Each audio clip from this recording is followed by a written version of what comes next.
আরে শান্ত নাকি তোর নাম পান্ত? এই তুই হ্যাঁ ভাই। ক্যামেরা দিয়ে তো ভিডিও করিস কে আমার? তুই মাঝে মাঝে আসিস ভাই দেখছিস?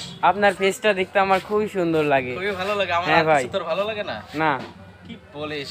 এই ভিডিও ভাই। যদি সবাই দেখে ফেলে তাহলে কি বলবে জানিস?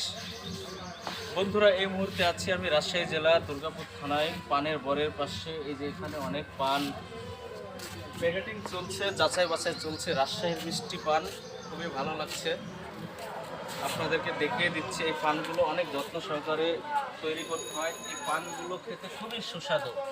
এই পানে যদি ছোপ ছাওয়া লাগে তাহলে এই পান হয় না। এখানে পাক পবিত্র হয়ে পান বরে ঢুকতে হয় অনেক যত্ন সহকারে। সো আর কথা না বাড়িয়ে লং ভিডিও না করি, লং ভিডিও করলে অনেক বন্ধুরাই দেখতে চাও না, একটু এদিকে গিয়ে। তো দাদা ভাই এই যে রাজশাহীর মিষ্টি পান উপলক্ষে কিছু বলাও।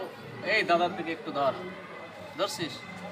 আমাদের ওখানে রাখলে তো ক্যামেরাটা কথাটা কম যাবে, স্পিকার নাই। হ্যাঁ দাদা বলেন তো রাজশাহীর পান সম্পর্কে কিছু কথা। আমাদের এটা বাণিজ্যিকভাবে উৎপাদন করা হয়, বাণিজ্যিকভাবে উৎপাদন করা হয়, যেটা আমাদের সংসার চালানোর ক্ষেত্রে প্রযোজ্য। প্রযোজ্য, মানে আমাদের রাজশাহীতে দুর্গাপুরের মধ্যে পান বরজের উপরে বেশি নির্ভরশীল। নির্ভরশীল। খুবই ভালো লাগলো। রাজশাহীর পান যদি লাগে চলে আসবেন রাজশাহীর পানের শহরে, খুবই মিষ্টি পান। বন্ধুরা ভিডিওটা ভালো লাগলে লাইক কমেন্ট শেয়ার করে দিবেন।